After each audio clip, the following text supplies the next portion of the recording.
भाई जो गुरु बचन पे डट गे रकट गे फंद 84 के। भाई जो गुरु बचन पे डट गे रकट गे फंद 84 के। कट गे फंद 84 के रकट गे फंद 84 के। भाई जो गुरु बचन पे डट गे रकट गे फंद 84 के। बोलो सतगुरुदेव की जय। बंदी छोड़ कबीर साहेब की जय। बंदी छोड़ गरीबदास जी महाराज की जय। स्वामी रामदेवानंद जी गुरु महाराज की जय। सर्व संतों की जय। सर्व भक्तों की जय। धर्मी पुरुषों की जय। श्री काशी धाम की जय। श्री छुडानी धाम की जय। श्री करौथा धाम की जय। श्री बरवाला धाम की जय। सत साहिब। गरीब नमो नमो सत्य पुरुष को नमस्कार गुरु की नहीं। सुर नर मुनि जन साधुआ संतों सर्वसदी नहीं। सतगुरु साहिब संत सब दंडोतम प्रणाम। आगे पीछे मध्य हुए तिनको जा कुर्बान। नर आकार निर्विषम काल जाल वै भंजनम। निर्लेपम निज निर्गुणम अकल अनुबेशुंधुनम।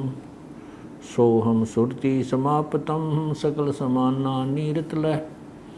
उज्ज्वल हिरंबर हरदमम बेपरवा अथा है।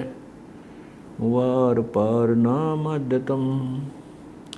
गरीब जो सुमरे सिद्ध होई गणनायक गलताना। करो अनुग्रह सोई पारस पद परवाना।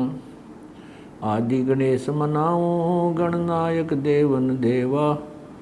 चरण कमल लो लाऊं आदि अंत करूं सेवा।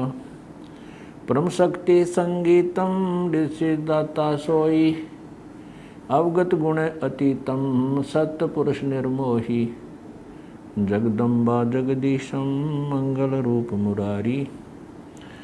तन मन अर्पों शीसम भक्ति मुक्ति भंडारी। सुर नर मुनि जन ध्यावें ब्रह्मा विष्णु महेशा।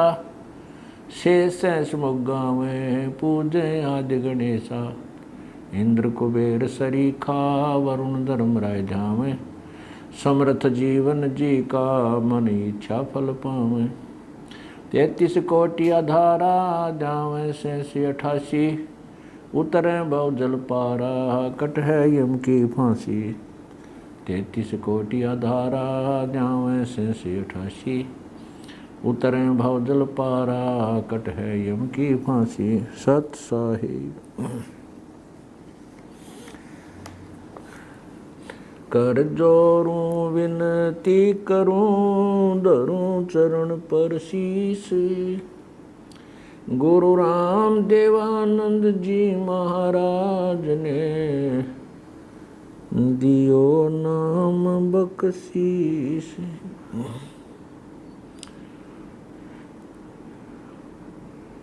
अब गुण किए तो बहुत किए करत न मानी और। भावे बंदा बख्श दियो भावे गर्दन उतार।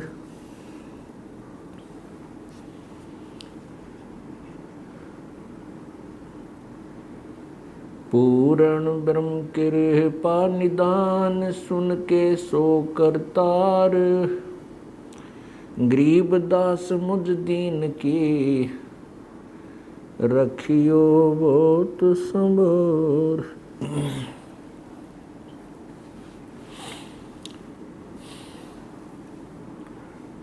आज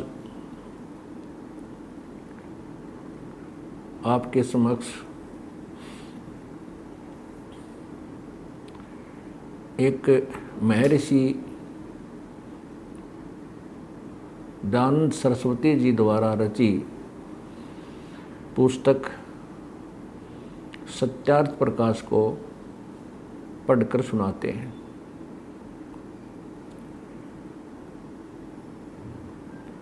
स्वामी दयानंद जी आर्य समाज के प्रवर्तक हैं और आर्य समाज के श्रद्धालु सत्यार्थ प्रकाश को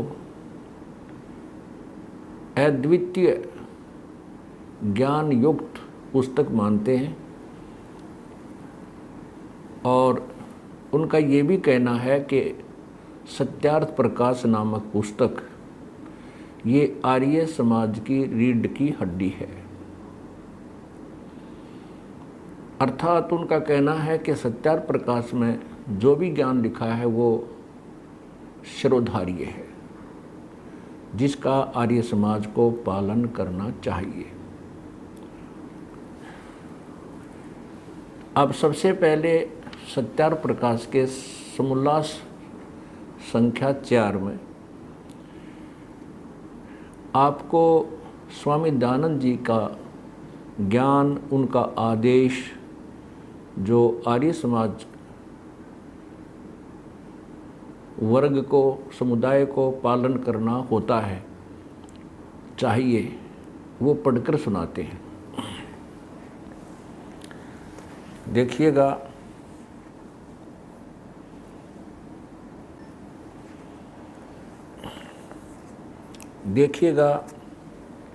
ये सत्यार्थ प्रकाश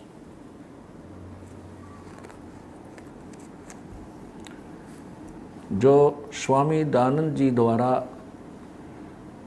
लिखा गया है।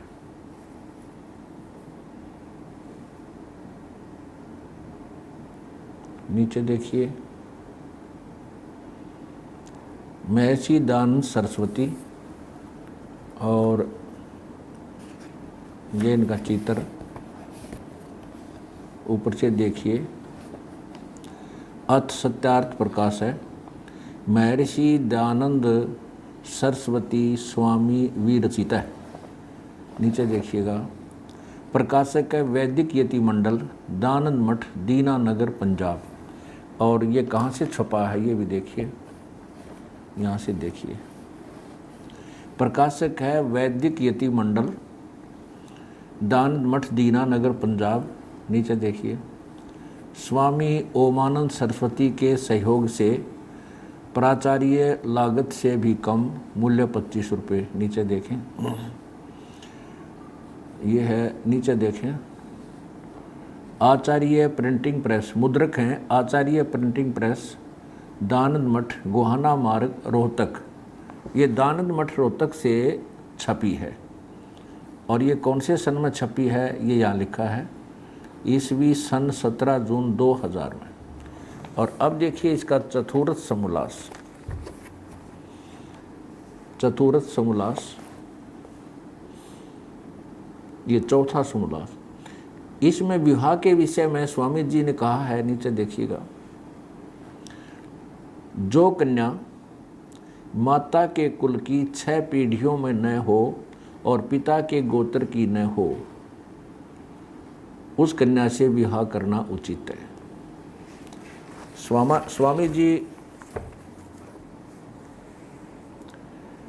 स्वामी दयानंद जी का कहना है कि विवाह करते समय माता की 6 पीढ़ियों तक का गोत्र त्याग देना चाहिए। ये आप विचार करना, क्या ये संभव है कि 6 पीढ़ी माता के गोत्र की छोड़कर क्या बच्चों का विवाह हो सकता है? ये समाज ने स्वयं फैसला करना है। अब देखिएगा दूसरे विचार स्वामी जी के विवाह के विषय में। ये वही सत्यार्थ प्रकाश, और ये देखिएगा समोल्लास, चतुर्थ समोल्लास, और प्रश्न नंबर ये है 70। नीचे आइए, यहाँ पर नीचे आइएगा। ये कहा है कि चाहे कितने ही धन धान्य, गाय, अजा, हाथी, घोड़े, राज्यश्री आदि से समृद्ध ये कुल हों तो भी विवाह संबंध में निम्न 10 कुलों का त्याग कर दें।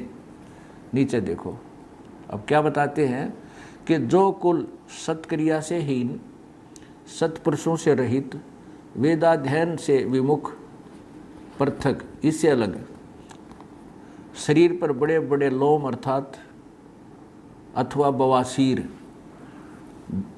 क्षय, दम, खांसी, आमाशय, मिर्गी, श्वेत कुष्ठ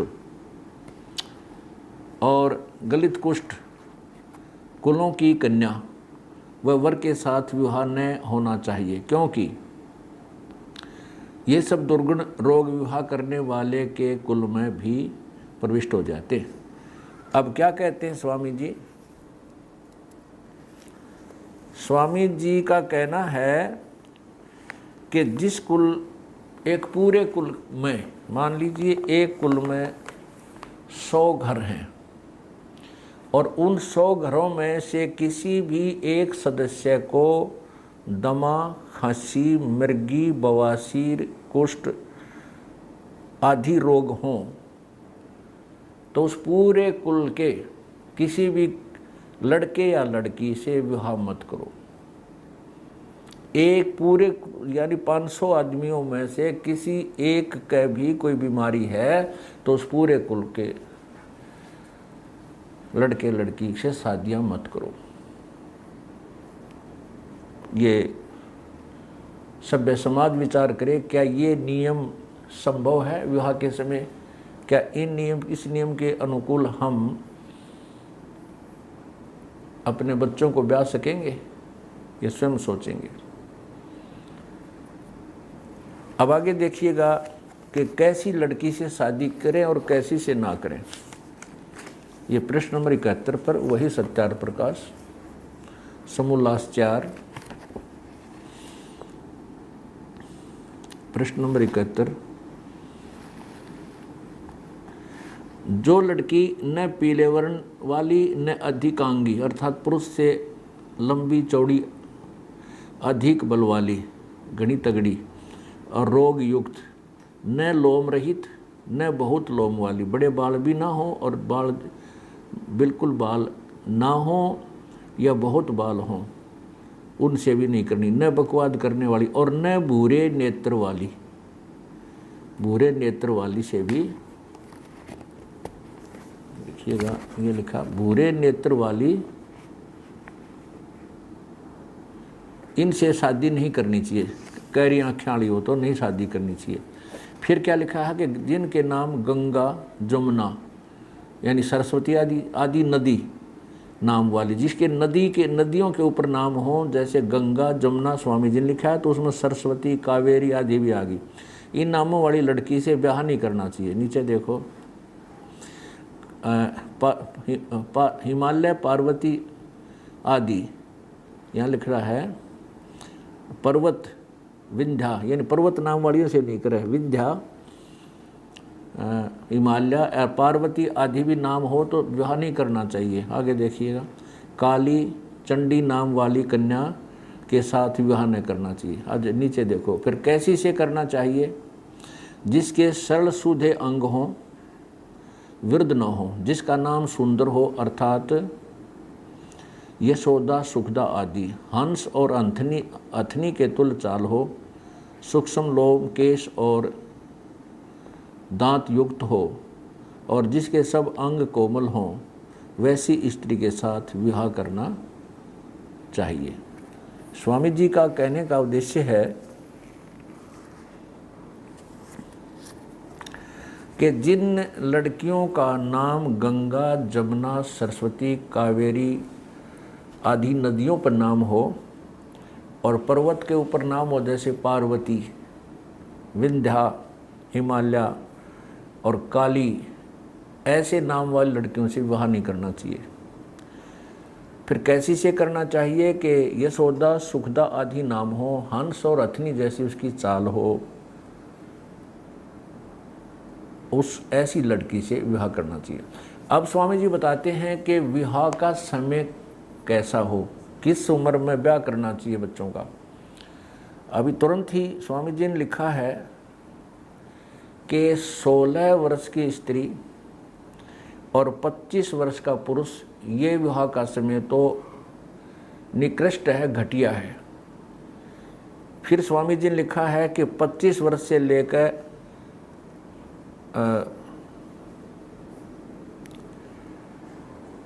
16 वर्ष से लेकर 24 वर्ष तक कन्या।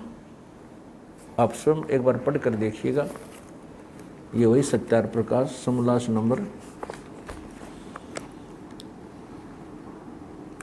71, पृष्ठ 71 है, नंबर नीचे देखिए। ये हम पढ़ चुके हैं, इनसे विवाह नहीं होना चाहिए, इनसे हुआ होना चाहिए। आगे लिखा है, प्रश्न किया कि विवाह का समय और प्रकार कौन सा अच्छा है। उत्तर दिया स्वामी जी ने कि 16वें वर्ष से लेकर 24वें वर्ष तक कन्या और 25वें वर्ष से लेकर 48वें वर्ष तक पुरुष का विवाह समय उत्तम। फिर ये अब इसको आगे डिफाइन किया है, आगे इसको विस्तृत किया है। इसमें से जो 16 और 25,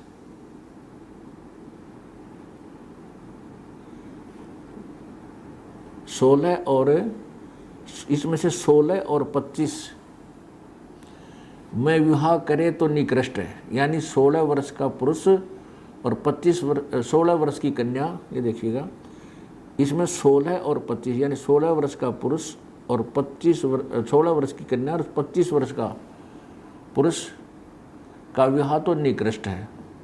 18-20 की स्त्री और 30, 35 व 40 वर्ष के पुरुष का विवाह मध्यम है, काम चलाओ। अब स्पष्ट किया स्वामी जी ने कि 24 वर्ष की स्त्री और 48 वर्ष के पुरुष का विवाह उत्तम है।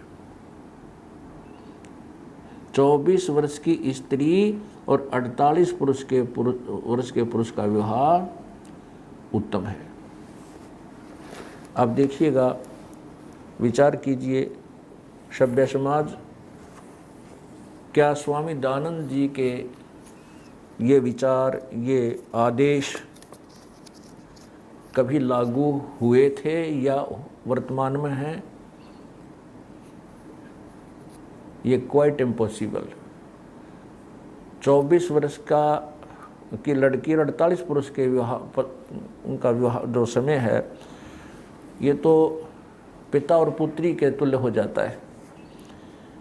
आगे देखिएगा, स्वामी जी विधवा विवाह के विरुद्ध थे। उन्होंने कहा कि विधवा का विवाह नहीं होना चाहिए। तो किसी ने पूछा तो विधवा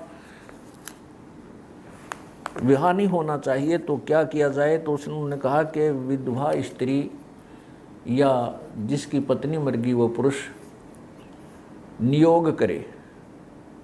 नियोग के विषय में स्वामी जी का कहना है कि स्त्री पुरुष केवल मिलन समय मिले, विधवा स्त्री और विधवा ही पुरुष, विदुर पुरुष, विधवा स्त्री विदुर पुरुष,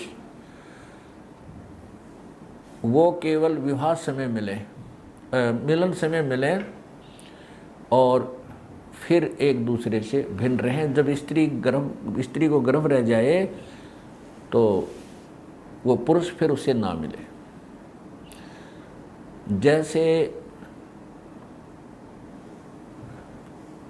जैसे भैंस को या किसी भी मादा पशु को उसके पास ले जाकर के नर पशु के पास जाकर के गर्भवती करवाते हैं, ऐसा तरीका बताया है स्वामी दयानंद जी ने कि विधवा का पुनर्विवाह करने से तो उसका पतिव्रता धर्म नष्ट हो जाएगा और वो स्त्री 11 पुरुषों तक वो विधवा नियोग कर सकती है, अर्थात वो पशु तुल्य कर्म से गर्भ धारण कर सकती है। तो उससे उसका पतिव्रता धर्म बचा रहेगा। महर्षि जी के कहने का ये तात्पर्य है। और फिर नियोग अर्थात केवल गर्भ धारण किन किन कुलों में होना चाहिए? उन्होंने लिखा है कि शूद्र तो किसी तरह किसी से भी कर ले, उसको तो कोई प्रतिबंध नहीं है। 3 कुलों में ब्राह्मण, वैश्य और अक्षत्रिय। इसके विषय में बताया है कि ब्राह्मणी जो है केवल ब्राह्मण से ही नियोग करे, और वैश्य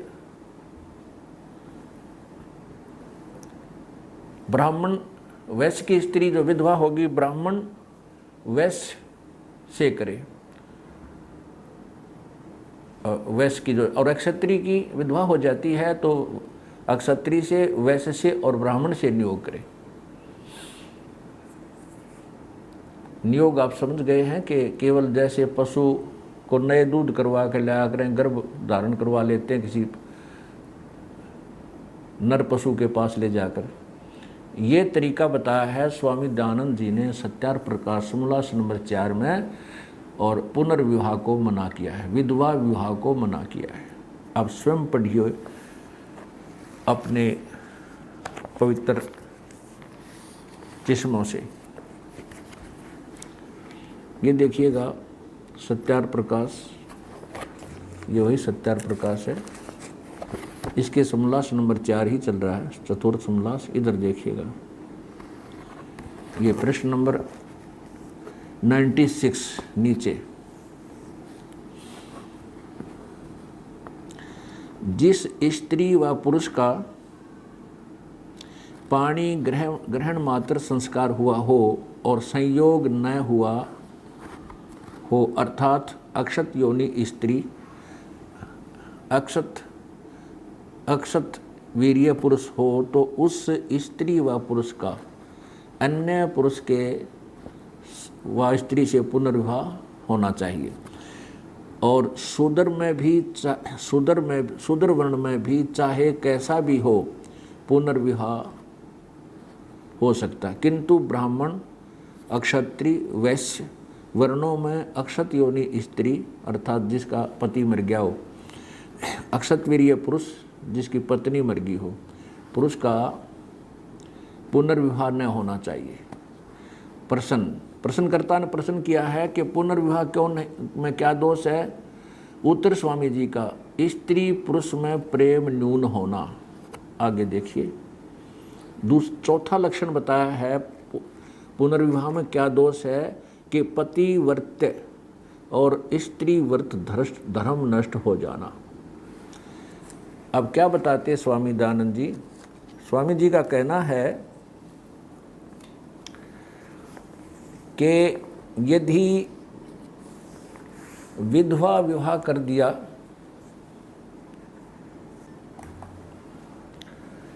यदि विधवा का विवाह कर दिया जाए तो उसका पतिव्रत्य धर्म नष्ट हो जाए। और इसी प्रकार यदि विधुर का अर्थात जिसकी पत्नी मर गई उसका पुनर्विवाह किया जाए तो उसका क्षत्रिय व्रत ये नष्ट हो जाएगा। पुनर्विवाह करने से तो स्त्री का पतिव्रता धर्म नष्ट हो जाएगा, स्वामी जी कह रहे हैं, और वो 11 पुरुषों तक नियोग कर सकती है, वो पशु तुल्य कर्म कर सकती है। देखिएगा इसी सत्यार प्रकाश के प्रश्न नंबर 101 पर, ये देखिएगा सत्यार प्रकाश समोल्लास नंबर 4, और यहाँ देखिएगा 101 पृष्ठ पे प्रश्न, एक स्त्री व पुरुष कितने नियोग कर सकते हैं और विवाहित नियुक्त पतियों का क्या नाम होता है? उत्तर देते स्वामी जी, नीचे देखिएगा। इस इमाम तविंद्र इस मंत्र में 11वें पुरुष तक स्त्री नियोग कर सकती है, वैसे पुरुष भी 11वीं स्त्री तक नियोग कर सकता है। स्वामी जी का कहना है कि यदि विधवा का पुनर्विवाह कर दिया तो उसका पतिव्रता धर्म नष्ट हो जाएगा, इसलिए उसको नियोग करें। नियोग का तात्पर्य बता दिया स्वामी जी ने कि केवल वो मिलन समय मिले। अभी आपको दिखाते हैं पूरा प्रकरण, नियोग किस प्रकार करना चाहिए। वो स्त्री पुरुष केवल जो विधवा हैं और विधुर हैं वह केवल मिलन समय मिले, और जब स्त्री को गर्भ रह जाए तो वो पुरुष उस स्त्री से नहीं मिले, और वो स्त्री अकेली संतान की परवरिश करे। और जो विधुर है, विधुर, वो स्त्री किसी विधवा स्त्री के साथ अपने लिए भी संतान पैदा कर सकता है, उस विधवा के गर्भ धारण करवा दे, और उस संतान को वो स्त्री अकेली 3 वर्ष तक पाल कर पालन पोषण करके उस पुरुष को दे देगी। अब पहले तो ये विचार करें कि अकेली स्त्री जिसका पति साथ नहीं है वो कैसे बच्चों का पालन कर सकती है, और फिर 3 वर्ष तक पाल के वो अपने एक बच्चे को और उस थर्ड पर्सन को जो कहीं और अन्य स्थान पर रहता है वो कैसे दे देगी, और 3 वर्ष तक पालेगी कैसे। ऐसे एक विधवा स्त्री 11 पुरुषों के 2-2 बच्चे, एक 2-2 बच्चे पाल सकती है, यानी 11 पुरुषों तक नियोग कर सकती है, और उनके लिए प्रत्येक के लिए 2 बच्चे पैदा करके पाल के पोछ के उनसे गर्भ धारण करवा उनको दे दे, और 2 अपने लिए रख सकती है। ये है स्वामी जी का सत्यार्थ प्रकाश में समाज सुधार और विवाह का प्रकरण। अब आप अपनी आंखों से पढ़िएगा।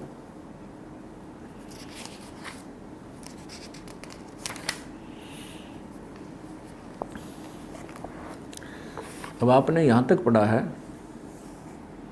सत्यार्थ प्रकाश समोल्लास 4। चौथा विवाह, पुनर्विवाह में दोष बताया है कि पति वर्त और स्त्री वर्त धर्म नष्ट होना। अब नीचे चलिए, प्रश्न किया है कि पुनर्विवाह और नियोग में क्या भेद है।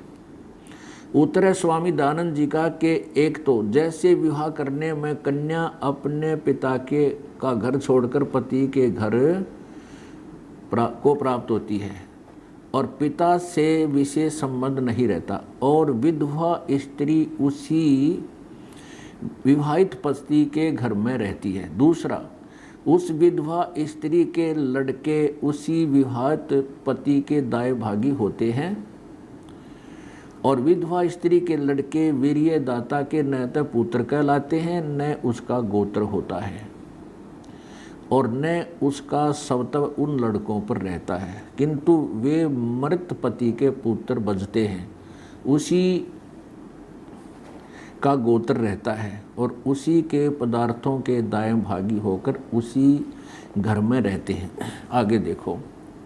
तीसरा, विवाहित स्त्री पुरुष को परस्पर सेवा और पालन करना आवश्यक है, और नियुक्त स्त्री पुरुष का कुछ भी संबंध नहीं रहता। स्वामी जी का कहने का तात्पर्य है कि विवाहित अगर पुनर्विवाह कर दिया जाए तो स्त्री पुरुष दोनों मिलकर सेवा और पालन करते हैं बच्चों की, और पुनर्विवाह नियोग में स्त्री पुरुष का कुछ भी संबंध नहीं रहता, अर्थात वो आपस में मिलकर काम नहीं करते, बच्चों की मिलकर पालन पुरुष नहीं करते। फिर चौथा दोष बताया है, भिन्नता बताइए। विवाहित स्त्री पुरुष का संबंध मरण पर्यंत रहता है, अगर उनका पुनर्विवाह किया जाए तो वो दोनों, देखो, विवाहित स्त्री अगर विवाह कर दिया जाए विधवा का तो विवाहित स्त्री पुरुष का संबंध मरण पर्यंत रहता है, और नियुक्त यानी जो अस्थायी संबंध जो किया जाता है स्त्री पुरुष का कार्य सिद्धि के पश्चात छूट जाता है, यानी जो उनका गर्भधारण रह गया तो स्त्री पुरुष का कोई नाता नहीं है उसके पश्चात। आगे देखियो। विवाहित स्त्री पुरुष आपस में घर के कार्य को सिद्धि करने में यत्न करते हैं,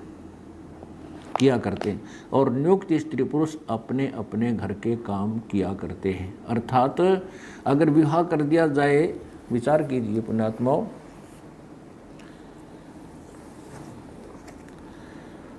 स्वामी दयानंद जी का कहने का तात्पर्य है कि जब यदि पुनर्विवाह कर दिया विधवा का, तो उसमें तो वो दोनों मिलकर काम करते हैं, बच्चों का पालन पोषण भी मिलकर करते हैं। इसलिए और नियुक्त जो नियोग किया जाता है उसमें स्त्री पुरुष का संबंध केवल इतना ही है, जब उनका कार्य सिद्ध हो जाए अर्थात उनका गर्भ रह जाए, फिर वो अपने अपने घर में काम करें। और वो इससे सिद्ध है कि वो स्त्री अकेली ही बच्चों की परवरिश करे जो विधवा होगी। ये विचार आपने करना है, ये नियम पालन के योग्य हैं या नहीं, आगे देखिएगा।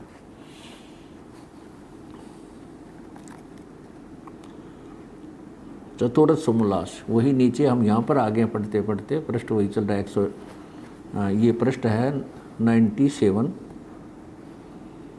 97, नीचे आइएगा। यहाँ तक आगे हम कि विवाहित स्त्री पुरुष आपस में घर के कार्य को सिद्धि करने में यत्न करते हैं, अर्थात जब पुनर्विवाह कर दिया जाए तो वो मिलकर काम करते हैं, और नियुक्त स्त्री पुरुष अपने अपने घर के काम किया करते हैं। नीचे देखो, जैसे विवाहित स्त्री पुरुष सदा संग रहते हैं, वैसे नियुक्त स्त्री पुरुष का व्यवहार नहीं है, किंतु बिना ऋतुदान समय वे इकट्ठे न हों, केवल यानी संभोग के समय इकट्ठे हों, इसका स्पष्ट वर्णन, फिर अपने अलग अलग। परंतु वही नियुक्त स्त्री 2-3 वर्ष पर्यंत उन लड़कों को, यहाँ देखना ये सारा ही पढ़ते हम नीचे से, नीचे देखो, नीचे नीचे, इकट्ठे न हो। जो स्त्री अपने लिए नियोग करे तो जब दूसरा गर्भ रहे उसी दिन से स्त्री पुरुष का संबंध छूट जाए, और जो पुरुष अपने लिए करे तो दूसरे गर्भ के रहने से संबंध छूट जाए। परंतु वही नियुक्त स्त्री 2-3 वर्ष पर्यंत उन लड़कों का पालन करके नियुक्त पुरुष को दे देवे। ऐसे एक विधवा स्त्री 2 अपने लिए और 2 अन्य 4 पुरुषों के लिए संतान उत्पन्न कर सकती है। एक मृत स्त्री पुरुष भी 2 अपने लिए और 2 अन्य 4 विधवाओं के लिए उत्पन्न कर सकता है। ऐसे अभी आपने पढ़ा सत्यार प्रकाश में कि स्वामी जी कह रहे हैं कि यदि विधवा का पुनर्विवाह कर दिया जाए तो वो आजीवन इकट्ठे रहते हैं, और नियुक्त यानी नियोग करने में केवल वो मिलन समय मिलते हैं, इसलिए वो नियोग करने को महत्व दे रहे हैं और पुनर्विवाह को मना कर रहे हैं। और उन्होंने स्पष्ट किया है कि एक स्त्री दूसरे जो है पुरुष के लिए भी एक विधुर के लिए 2 संतान पैदा करके 2 या 3 वर्ष पाल के उसको दे दे, और 2 अपने लिए किसी जिसकी पत्नी मर गई हो उस विधुर से गर्भ धारण करके और स्वयं ही पालन पोषण करे, 2 बच्चे अपने लिए पैदा करते हैं। ऐसे 4 पुरुषों के साथ वो ऐसे संपर्क करके और 2 अपने लिए और 2 उन 4 के लिए कुल 10 बच्चे उत्पन्न एक औरत कर सकती है, उसको अलाउड है। फिर उन्होंने लिखा कि ऐसी एक स्त्री 11 पुरुषों तक भी नियोग कर सकती है, पशु तुल्य कर्म कर सकती है। उसमें किस सतिथि मान ले किसी से ना गर्भ धारण रहा होता हो तो अन्य वो चेंज करती रहे। तो पुण्यात्माओं, ये है महर्षि दयानंद जी का आदेश और सत्यार प्रकाश के पाठकों के लिए कि ऐसे करो, जिसकी लड़की का पति मर जावे तो उसका पुनर्विवाह मत करो। और वो कैसे करे वो आप पढ़ चुके हैं, दास ना बताए तो अच्छा है। आगे क्या लिखा है,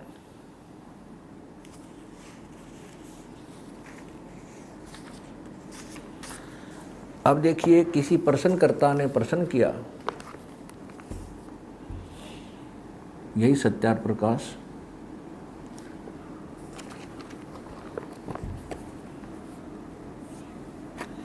सत्यार्थ चौथुर्थ समोल्लास, चौथा समोल्लास, पृष्ठ 100, इधर आइए 100 पृष्ठ पे,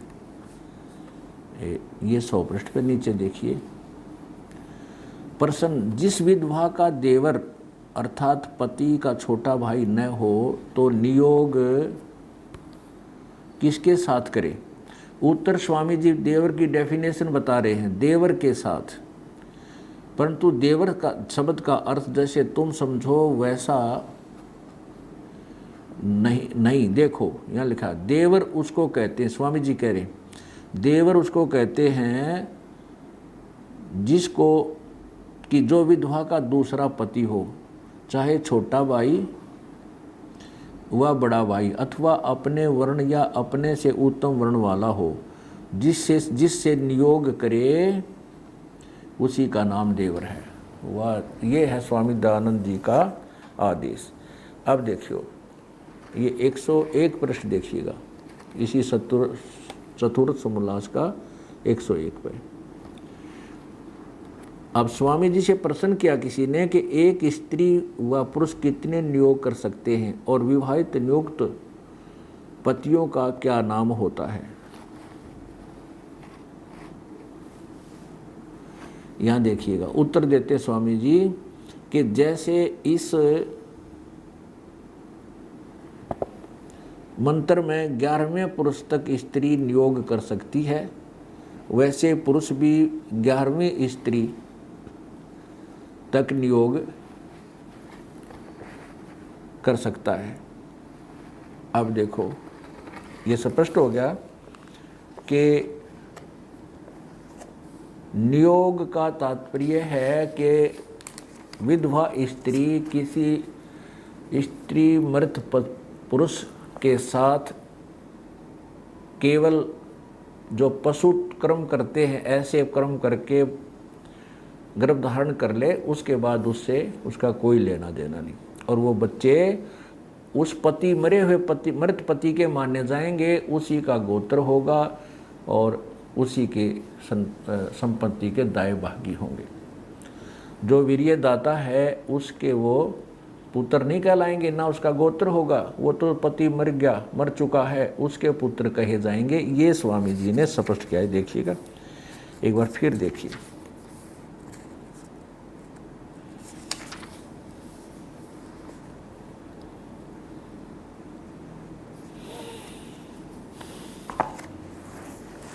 ये देखिए वही सत्यार्थ प्रकाश समोल्लास चतुर्थ 97 पृष्ठ पे नीचे आइएगा। पुनर्विवाह और नियोग में क्या भेद है यहाँ देखना। दूसरा, उसी विवाहित स्त्री के लड़के उसी विवाहित पति के दाएं भागी होते हैं, ब्याह कर दिया था, और विधवा स्त्री के लड़के वीर्यदाता के न तो पुत्र कहलाते हैं न उसका गोत्र होता है, और न उसका यानी जो वीर्यदाता उसका सौता उन लड़कों पर रहता, उसके बेटे नहीं माने जाते, किंतु वे मृत पति के पुत्र बचते हैं और उसी के दाएं भागी होते, उसी की संपत्ति के मरे हुए पति की संपत्ति के हकदार होते हैं। कौन? जो किसी अन्य पुरुष से गर्भ धारण कर लिया और वो बच्चे उस विधवा कर रह गए हो गए, तो वो बच्चे वो पति मर गया, मर चुका है, उसके बालक कहे जाएंगे, वो उसके बालक बचेंगे। ये स्वामी जी का आदेश है। अब प्रश्नकर्ता कहता है कि ये जो नियोग की आप प्रथा बता रहे हो ये तो पाप मालूम होता। स्वामी जी कहते हैं अगर ये पाप है तो विवाह भी पाप है। ये है महर्षि दयानंद जी के सत्यार्थ प्रकाश में विचार, देखिएगा। यही समोल्लास नंबर चतुर्थ समोल्लास, इधर देखिए पृष्ठ नंबर 98 पे नीचे किसी ने प्रश्न किया है, प्रश्न, हमको नियोग की बात में पाप मालूम पड़ता है। तो स्वामी जी का उत्तर है, उत्तर स्वामी जी का, जो नियोग की बात में पाप मानते हो तो विवाह में पाप क्यों नहीं, विवाह में पाप क्यों नहीं।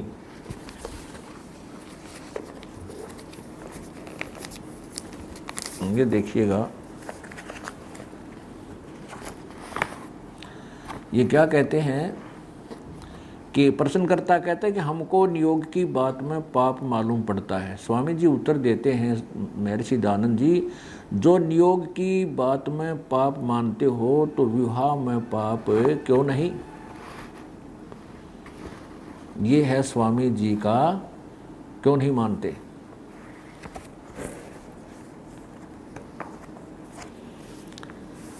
अब स्वामी जी ने कहा है कि यदि तुम इस पशु तुल्य कर्म में, जैसे जिसको नियोग कहा है कि केवल वो स्त्री मिलन समय किसी अन्य विधुर पुरुष से मिले और उसे गर्भ धारण कर ले, और वो संतान उसकी मरे हुए पति की होगी जो मर चुका है साल 2 साल वर्ष पहले।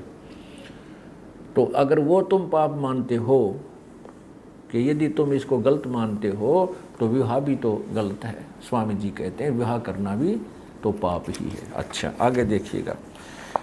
अब प्रश्नकर्ता ने फिर पूछा है, वही चतुर्थ समलास पृष्ठ 99 प्रश्न, नियोग अपने वर्ण में होना चाहिए व अन्य वर्ण सत के साथ भी। उत्तर स्वामी जी का, अपने वर्ण में व अपने से उत्तम वर्णसत पुरुष के साथ, अर्थात वैश्या स्त्री, वैश्य, अक्षत्रिय और ब्राह्मण के साथ, और अक्षत्रिय और ब्राह्मण, और ब्राह्मणी केवल ब्राह्मण के साथ नियोग कर सकती है। इसका तात्पर्य यह है कि वीर्य सम व उत्तम वर्ण का चाहिए, अपने से नीचे वर्ण का नहीं। ये स्वामी जी का नियोग का प्रकरण, विवाह का प्रकरण बता। अब और एक बहुत ही कमाल किया है स्वामी जी ने।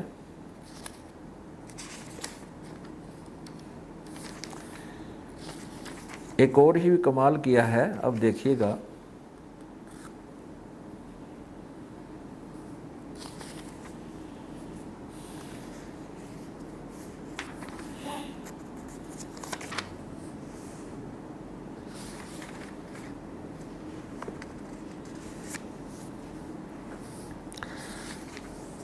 अब स्वामी जी से पूछा कि मान लीजिए किसी का पति जीवित है, क्या उससे भी ये नियोग किया जा सकता है। स्वामी जी कहते हैं हाँ, किन परिस्थितियों में, कि जिसका पति धन कमाने रोजगार के लिए कहीं दूर देश गया हो और 3 वर्ष नहीं आ पावे, तो उसकी 3 वर्ष बाट देख के वो किसी अन्य पुरुष से, वो विवाहित स्त्री अन्य पुरुष से यही पशु तुल्य कर्म नियोग करके संतान उत्पत्ति कर ले, और वो संतान वो विदेश गए, जो दूर देश गए पति की ही मानी जाएगी, उसी की संपत्ति के अधिकारी होंगे। और जब वो पति आवे तो फिर उस नियुक्त से कोई संबंध ना रहे। फिर आगे बताया है कि इसी प्रकार यदि किसी स्त्री का पति मारता पीटता हो, दुख देता हो, तो वो क्या करे, उस पति से अपना मिलन नहीं करे, वो किसी अन्य पुरुष के पास जाकर गर्भ धारण करवाया हुआ है, और वो जो बच्चे होंगे वो उस विवाहित पति जो वर्तमान जीवित है उसके ही दाएं भागी होंगे। और वो आपको ये पहले पढ़ी लिया कि उसी का गोत्र होगा, उसी के पुत्र माने जाएंगे। और उसकी छाती पर रखे उस दूसरे गैर पुरुष से गर्भ धारण करके जो संतान उत्पन्न करे वो उसी घर में रहे जो विवाहित पति वाले में, लेकिन उससे अपना शारीरिक संबंध ना रखे। महर्षि जी का ये कलम तोड़ समाज सुधार और कुल उद्धार का विवाह का समय और विधि बताई है। अब अपनी आंखों से पढ़िए। ये वही सत्यार प्रकाश, और यहाँ देखिएगा 170 चतुर्थ समोल्लास, और यहाँ देखिएगा प्रश्न नंबर 102 पर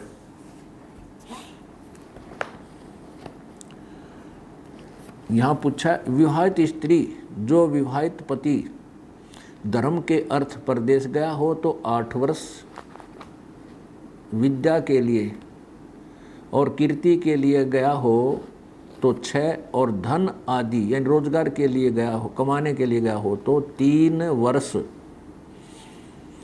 तक बाट देख के पश्चात यानी बाद में नियोग करके संतानों उत्पत्ति कर ले। जब विवाहित पति आवे तो नियुक्त पति छूट जावे।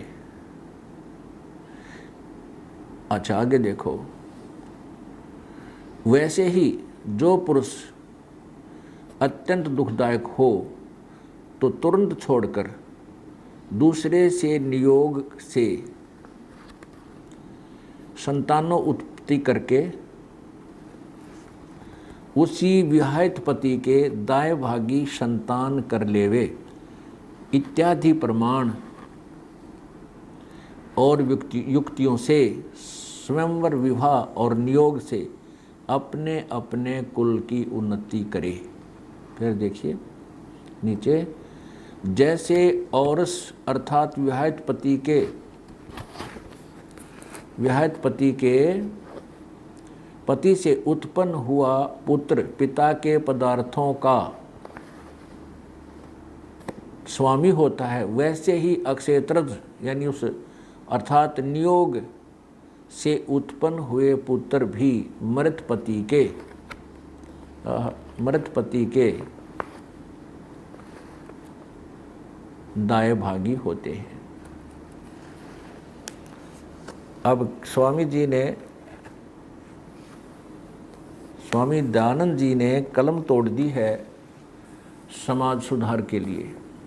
क्या बताया है कि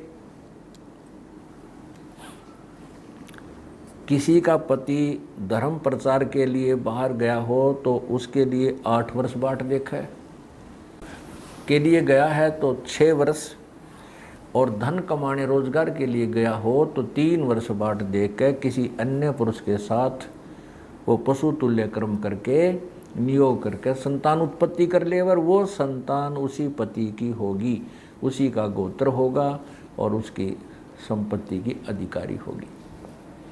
दूसरा ये बताया कि यदि किसी स्त्री का पति दुखदायक हो, मारता पीटता हो, धमकाता हो तो उसको तुरंत त्याग कर उससे बात करे नहीं, किसी अन्य पुरुष के साथ नियोग करके पशु तुल्य कर्म करके और संतान उत्पत्ति कर ले। उसके दाएं भागी यानी उस पति की ही संपत्ति के मालिक वो होंगे।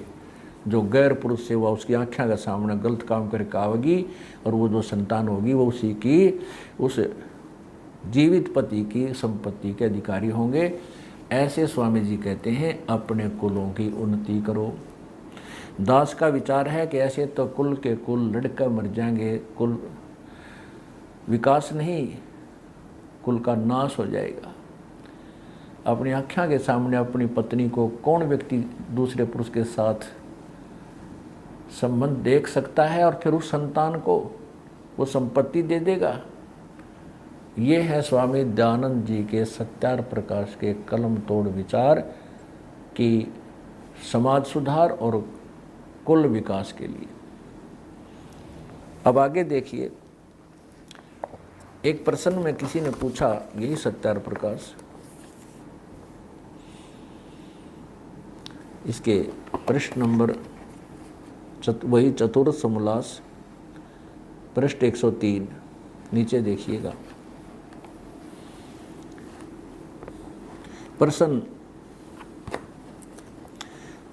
प्रश्न क्या है कि जब एक विवाह होगा, एक पुरुष को एक स्त्री और एक स्त्री का एक पुरुष रहेगा, तब स्त्री गर्भवती होवे तो शिथिल रोगिणी अथवा पुरुष दीर्घ रोगी हो तो दोनों कि युवावस्था हो, उनसे न रहा जाए तो फिर क्या करें, उत्तर स्वामी जी ने दिया है। इसका प्रत्युत्तर नियोग विषय में दे चुके हैं। और जब गर्भवती स्त्री से 1 वर्ष पर्यंत समागम न करने से समय में पुरुष से न रहा जाए तो किसी विधवा से नियोग करके उसके लिए उत्पत्ति कर दे। अब विचार करने की बात है, स्वामी जी ने कितनी छूट दे रखी है। और उधर से कहते हैं समाज सुधार ऐसे होगा। स्वामी जी का कहना है कि जब गर्भ रह जाए तो अपनी पत्नी से 1 वर्ष ना मिले, और यदि पुरुष से ना रहा जाए तो किसी विधवा के पास चला जाए। पुण्यात्माओं, इस सत्यार प्रकाश को विशेषकर भारत का नागरिक तो बहुत ही उत्तम शास्त्र मानता है। ये तो है समाज सुधार अर्थात समाज कल्याण के विचार स्वामी दयानंद जी। कई श्रद्धालु दर्शक शंका व्यक्त करते हैं कि जो सत्यार प्रकाश दिखाया जा रहा है ये वास्तविक नहीं है, ये संत रामपाल जी ने अपने तरफ से मन गढ़ंत बना रखा है। उन पुण्यात्माओं का शंका का निवारण करने के लिए, उनकी शंका का समाधान करने के लिए आप थोड़ा सा और प्रयत्न करते हैं। ये देखिएगा सत्यार प्रकाश, ये किसी अन्य प्रकाशक द्वारा प्रकाशित है, आर्य साहित्य प्रचार ट्रस्ट। और ये देखिएगा यहाँ पर ये कहाँ से प्रकाशित है,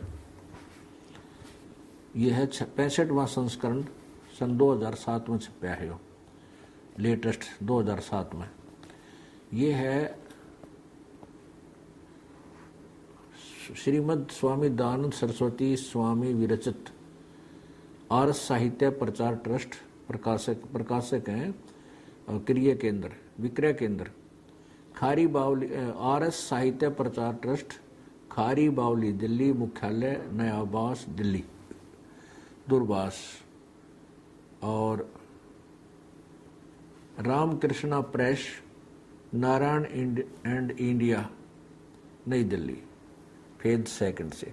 और इसमें भी देखिएगा समोल्लास नंबर 4 में, ये समोल्लास नंबर चतुर्थ समोल्लास, इसमें इतना है कि पृष्ठ बदल जाते हैं छोटी बड़ी लिखाई होने के कारण। ये चम्मन पृष्ठ पे देखना, इधर देखो चम्मन पृष्ठ पे, ये नीचे है, ये वही है कि कितने ही धन धान्य गाय अजा हाथी घोड़े राज्य श्री आदि समृद्ध ये कुल हों तो भी विवाह संबंध में निम्नलिखित 10 कुलों का त्याग कर दे। तो इनमें कौन कौन है ये देख लिए।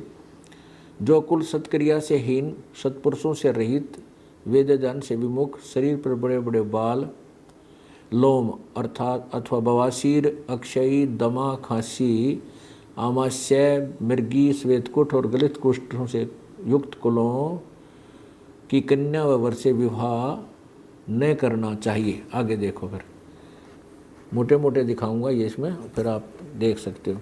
भूरे नेत्र वाली लड़की से ब्याह नहीं होना चाहिए, गंगा जमुना मोहन से नहीं होना चाहिए, पार्वती आदि पर्वत वाली नाम से नहीं होना चाहिए, काली आदि भीषण नाम वाली कन्या के साथ विवाह न करना चाहिए। नीचे देखो विवाह का समय कौन सा अच्छा है, ये देखो नीचे, यहाँ से देखो 24 वर्ष की स्त्री और 48 पुरुष का विवाह उत्तम है। 24 वर्ष की स्त्री और 48 वर्ष के पुरुष का विवाह उत्तम है।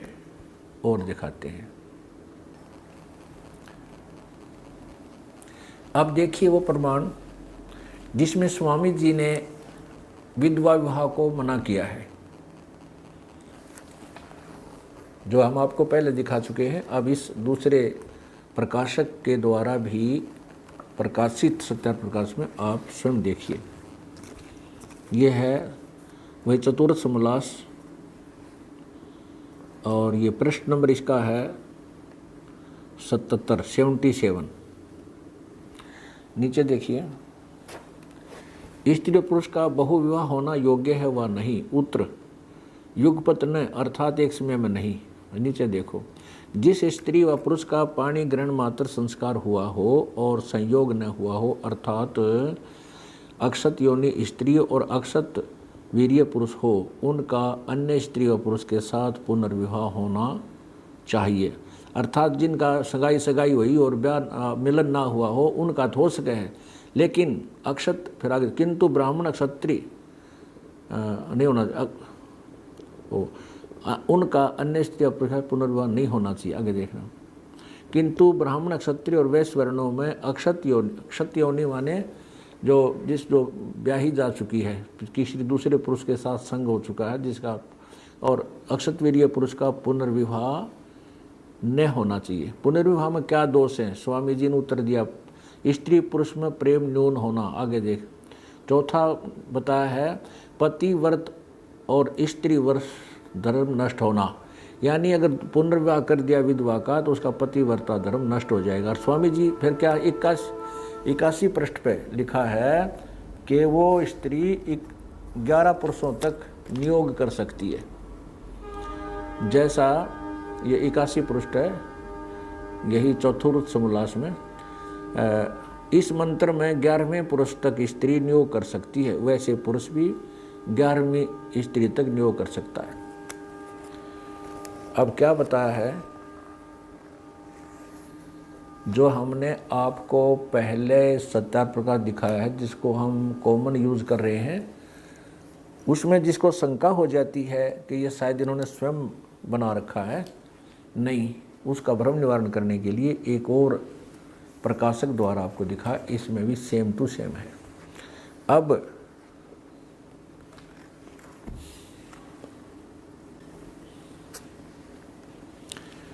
स्वामी जी का एक और करिश्मा आपको दिखाते हैं, वो कितने महाविद्वान थे, इससे आप स्वयं हिसाब लगाओगे।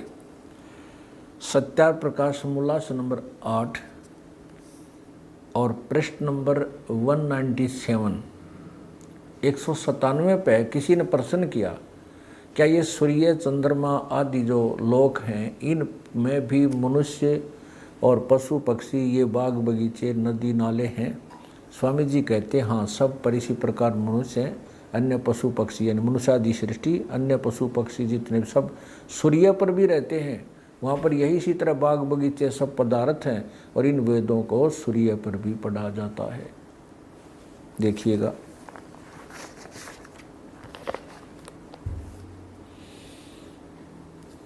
ये वही सत्यार प्रकाश, और इसका ये समोल्लास अष्टम,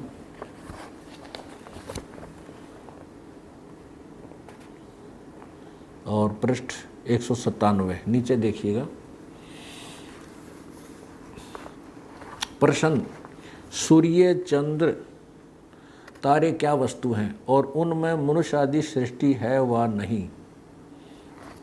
स्वामी जी ने उत्तर दिया, ये सब भूगोलोक और इनमें मनुष्य आदि प्रजा भी रहती हैं, यानी सब पशु पक्षी प्राणी मनुष्य आदि में आ जाते। नीचे देखो, क्लियर किया है। जैसे परमेश्वर का यह छोटा सा लोक यानी पृथ्वी लोक मनुष्य आदि सृष्टि से भरा है, तो क्या वे सब लोक शून्य होंगे? परमेश्वर का कोई भी काम निष्प्रयोजन नहीं होता, तो इतने असंख्य लोकों में यानी सूर्य आदि में, सूर्य पर भी मनुष्य आदि सृष्टि न हो तो सफल कभी हो सकता है? अर्थात इसलिए सर्वत्र मनुष्य आदि सृष्टि है। नीचे देखो, फिर क्या लिखा है कि दाता परमात्मा ने जिस प्रकार से सूर्य चंद्र धो भूमि अंतरिक्ष और तरसथ सुख विशेष आदि पदार्थ पूर्व काल में रचे थे, ओए होए, इन सूर्य आदि पर जो पूर्व काल पदार्थ रचे थे, वैसे ही इस कल्प अर्थात इस सृष्टि में भी रचे हैं।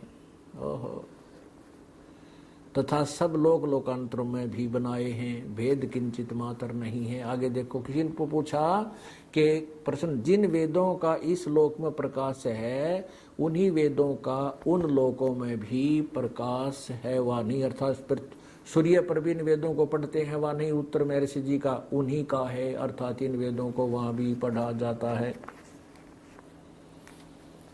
स्वामी जी कह रहे हैं कि परमात्मा ने जैसे पहले इस प्रलय के से पहले सृष्टि रची थी, उसमें सूर्य आदि लोक बनाए थे और उनमें ये पदार्थ पहले भी रचे थे, और उस सूर्य आदि पहिया अब भी वह बाग बगीचे किस्मस मेवा मनुखा दाख ये सब फल फूल झरने आज भी सूर्य पर रचे हुए हैं, और वहाँ पर इन्हीं वेदों को पढ़े जाते हैं, इन्हीं वेदों को पढ़ते हैं वहाँ पर सूर्य पर रहने वाले व्यक्ति। ये है महर्षि दयानंद जी का सत्यार प्रकाश का ज्ञान। आप देख लेना पुण्यात्माओं, यो ज्ञान है या अज्ञान है। सत साहिब। क्रोथा कांड का कारण यही तत्व ज्ञान है, यही सत्य उजागर करना रहा है। जैसा कि आपने अपनी आंखों से सत्यार प्रकाश को देखा, और इसमें क्या लिखा हुआ है, ये सब कुछ जो आज आपके समक्ष सीडी भर के हम दिखा रहे हैं, ये हमने पहले समाचार पत्रों में विज्ञापनों के माध्यम से जनता तक पहुंचाया था, और वो इन मठाधीश लोगों को स्वीकार नहीं हुआ, क्योंकि ये सत्य नहीं स्वीकार कर सकते। ये दुनिया को लड़ा के गुमराह करके आपस में अपना उल्लू सीधा करते हैं। इन्होंने वही चाल चली, इस सच्चाई को अपने अनुयायी से छुपाकर उन्होंने मुझ दास का कुप्रचार करना शुरू कर दिया, ताकि जनता को भड़का के और मेरे विरुद्ध करके इन्होंने को यही योजना बनाई, षड्यंत्र रचा कि संत रामपाल को मार दिया जाए, आश्रम को खत्म कर दिया जाए, ताकि तुम्हारे अज्ञान की पोल ना खुले। इसी उद्देश्य से इन्होंने आसपास की जनता को भ्रमित किया, झूठ बोल बोल कर सतलोक आश्रम क्रोथा में ऐसा गंदा काम होता है, ऐसा होता है, और वहाँ पर कोई कुछ ऐसा गलत नहीं होता था। ये सत्य प्रचार होता था, जिनसे इनकी जड़ उखड़ रही थी, जिसके कारण इस सत्यार प्रकाश को बेचकर दुनिया को गुमराह करके ये रोजी रोटी चला रहे थे। उससे दुखी होकर अपनी पोल को खत्म करने के बचाने के लिए इन्होंने मुझे मारने का षड्यंत्र रचा, और 12 जुलाई सन 2006 को आक्रमण करवाया। और जब देखा इन्होंने आक्रमण किया, तो इन्होंने देखा कि ये मुझे ना तो मारने में सफल हुए, ना आश्रम तक पहुंचने में सफल हुए, ये पहले ही दूर रहे। तो उन्होंने देखा कि रामपाल अब फंस नहीं रहा, इन्होंने एक लड़के को स्वयं ही मारा गोली से, और हमारे नाम मंडवा दिया, क्योंकि हरियाणा के मुख्यमंत्री श्री भूपेंद्र सिंह जी हुड्डा भी आर्य समाजी हैं, उनको इन्होंने भ्रमित कर दिया, गुमराह किया हुआ था, जिस कारण से उन्होंने इनका पक्ष लिया और मुझ पर और मेरे अनुयायियों पर झूठा आरोप लगा करके झूठा मुकदमा बनवा दिया, जबकि इन्होंने स्वयं ही वो मारा, इन्होंने आक्रमण किया। और ये स्पष्ट है, हमारी जो CFSL की रिपोर्ट जो मधुबन से आई है, उसमें स्पष्ट किया है कि आश्रम के हथियारों से उस लड़के की मृत्यु नहीं हुई, और उस लड़के का जो गोली लगा हुआ घाव का टेक्निकल जो तरीका है, उससे पता चला है कि वो ज़्यादा से ज़्यादा 20 फुट की दूरी से चले हुए हथियार से मृत्यु को प्राप्त हुआ है। जबकि पुलिस ने जो स्थान बताया है कि यहाँ मरा हुआ मिला, तो वो हमारे आश्रम से पुलिस के अनुसार 140 फुट की दूरी बनती है। इससे सिद्ध है कि इन्होंने हमारे को फंसाने के लिए षड्यंत्र रचा था, और उद्देश्य यही था कि इनके इस अज्ञान की, सत्यार प्रकाश के अज्ञान की, महर्षि जी के अज्ञान की पोल ना खुले। और हम निर्दोष हैं, सच्चाई और जनता के सामने कुछ दिनों में स्पष्ट हो जाएगी, तभी इन लोगों को कहीं मुंह दिखाने का स्थान नहीं रहेगा, ये लुकते फिरा करेंगे, वो दिन दूर नहीं है। सत साहिब। अब हम आपको स्वामी दयानंद जी के विचारों को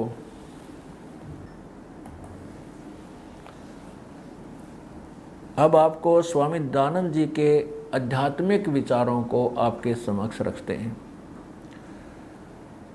स्वामी जी कहते हैं कि परमात्मा निराकार है,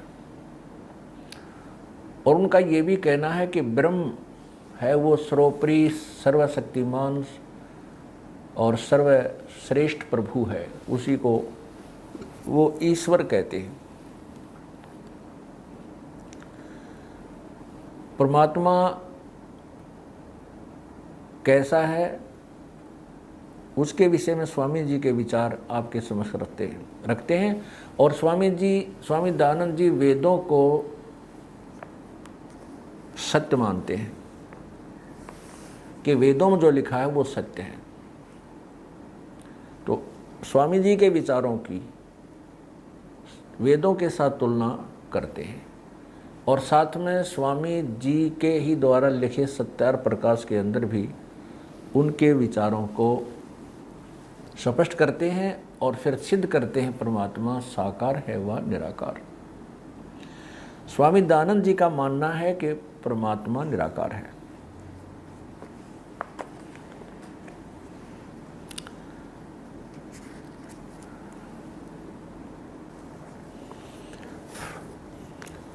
अब पढ़िए स्वामी दयानंद जी के विचार, परमात्मा साकार है व निराकार। स्वामी जी कहते हैं परमात्मा यानी ईश्वर निराकार है। सत्यार्थ प्रकाश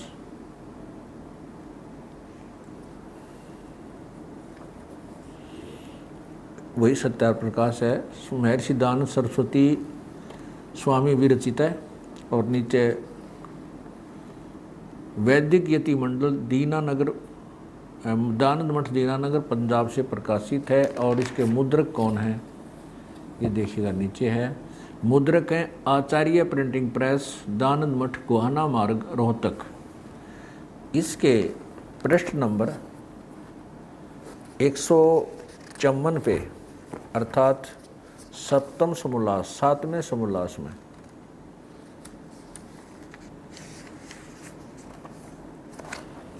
ये देखिएगा,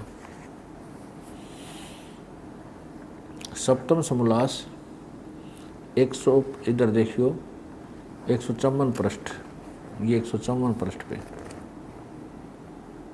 और नीचे देखिएगा प्रश्न ईश्वर साकार है व निराकार, उत्तर है निराकार। फिर 172 पृष्ठ पे देखिए, ये देखिएगा 172 पृष्ठ पे स्पष्ट किया उन्होंने।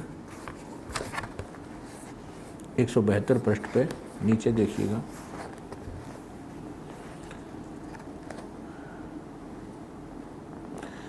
परमेश्वर को आप निराकार मानते हो व साकार, प्रश्न किया। उत्तर स्वामी जी का निराकार मानते हैं। ठीक है, अब यजुर्वेद अध्याय नंबर 1 व 5 में लिखा है अग्ने तनुरसी। अग्ने का अर्थ स्वामी जी ने बताया है परमेश्वर, और तनु का अर्थ है शरीर, असी माने है। अग्ने तनुरसी अर्थात विश्व परमात्मा सह शरीर है, परमेश्वर सह शरीर है, साकार है। अब देखिएगा यजुर्वेद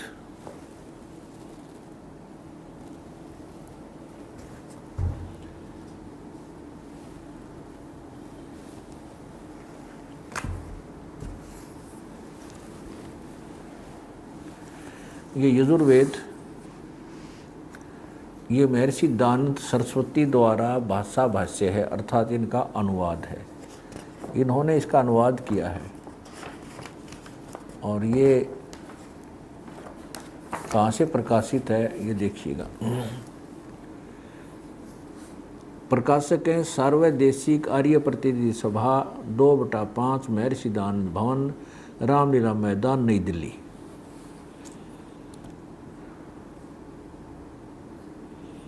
मुद्रक है Prince offset printers, Pataudi house, Daryaganj, नई दिल्ली। इसमें प्रथम समोल्लास अर्थात प्रथम अध्याय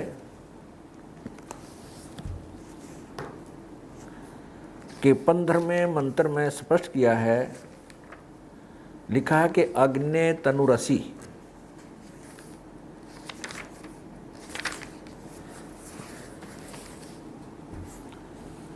ये प्रथमोध्याय, नीचे देखिए, इधर देखिएगा, यहाँ देखिएगा नीचे, ये ऊपर,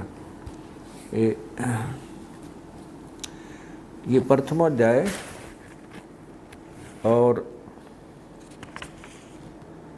मंत्र नंबर आपको 15वां दिखाते हैं। ये इसमें लिखा है अग्ने तनुरसी, अग्ने तनुरसी एक।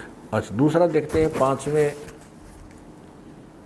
अध्याय के, वही यजुर्वेद, और ये है अथ है 5वां अध्याय प्रारंभ।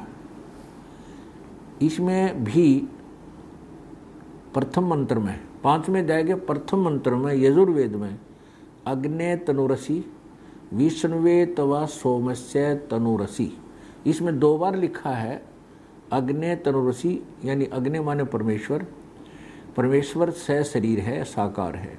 विष्णुवे तवा सोमस्य, इसमें 2 बार लिखा है तनुरसी। विष्णुवे माने सबके पालन करता, रक्षक, तवा माने उस सर्वव्यापक शक्ति युक्त, उस तवा माने उस, सोमस्य माने अमर पुरुष का, तनु माने शरीर, असी माने है। विष्णुवे तवा उस सर्व पालन करता, उस अमर पुरुष का, तनु माने शरीर, असी माने है। स्वामी जी ने इसका क्या अर्थ किया है? 5वें अध्याय के प्रथम मंत्र में कहा है, हे मनुष्यों, तुम लोग जैसे मैं जो हवि, अग्नि माने क्या लिखा है उन्होंने? बिजली प्रसिद्ध रूप, अग्नि के, तनु माने शरीर के समान, असी माने है। अब इन्होंने तनु माने शरीर तो ठीक लिखा है और असी माने है ये भी लिखा है। अब अग्नि माने बिजली प्रसिद्ध रूप कर दिया, जबकि यहाँ लिखना चाहिए था परमात्मा, अग्नि माने परमेश्वर, अग्नि माने परमेश्वर और तनु माने शरीर, शरीर, असी माने है।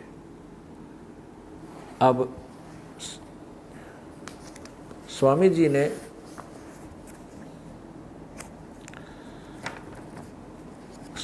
जी ने अपनी सोच को मेंटेन रखने के लिए कि परमात्मा निराकार है, जो वो सत्यार प्रकाश के अंदर लिख चुके थे, उसी को सत्य सिद्ध करने के लिए वेदों के अर्थों का भी अनर्थ कर दिया, घुमा डाला उनको, और उनमें से कुछ को मिस भी कर दिया। जैसे यही यजुर्वेद स्वामी जी का अनुवादित, इन्होंने देखा कि वेद में लिखा परमात्मा साकार है, ये प्रथमोध्याय, और इसका मंत्र नंबर 15 है।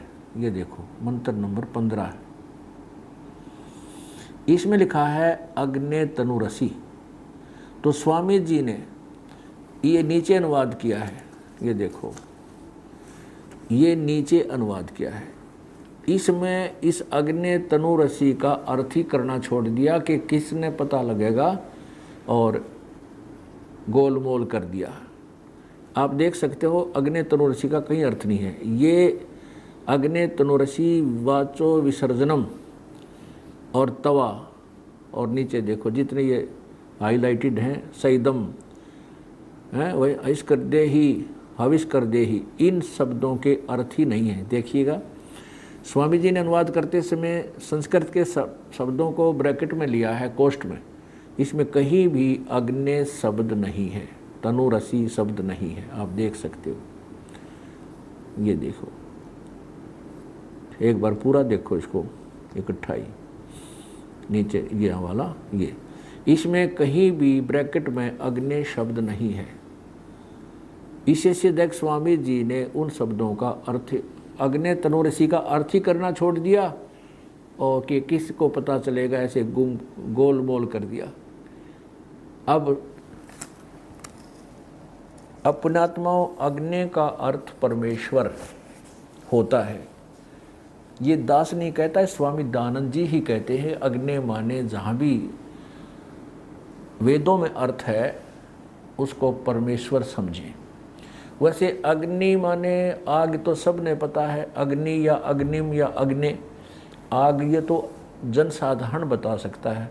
और वेदों के जो आध्यात्मिक शब्द अर्थ होते हैं वो ऋषि महर्षि बताते हैं। स्वामी जी ने ये क्लियर किया है सत्यार प्रकाश में, और ऋग्वेद की प्रथम मंत्र के प्रथम कांड के मंडल के प्रथम अनुवाक के प्रथम ही मंत्र में कहा कि जहाँ भी अग्नि शब्द है इसे ईश्वर का ग्रहण होता है, इसलिए अग्नि शब्द ईश्वर का ही ग्रहण होता है। सत्यार प्रकाश में आपको पहले सत्यार प्रकाश में दिखाते हैं। स्वामी दयानंद जी ने कहा है,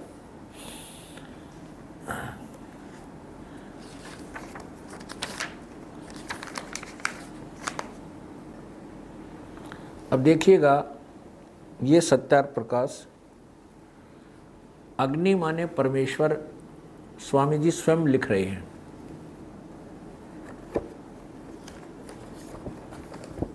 इसके आप देखिए यहाँ पर अथ सत्यार प्रकाश है, प्रारंभ में ही प्रथम ही स्टेटमेंट में स्वामी जी लिखते हैं, ओम, जो यह ओंकार शब्द है वह परमेश्वर का सर्वोत्तम नाम है। आगे देखिए, क्योंकि इसमें जो ए, उ और मैं 3 मंत्र अक्षर हैं वे मिलके एक ओम समुदाय हुआ। इस एक से परमेश्वर के बहुत नाम आते हैं, जैसे आकार से विराट अग्नि, यानी अग्नि भी परमात्मा का नाम है। विराट, अग्नि और विश्वादि। अब फिर देखिए दूसरा, ये प्रश्न नंबर इसी समोल्लास प्रथम के प्रथम समोल्लास है ये, और प्रश्न नंबर देखिएगा 15 पे,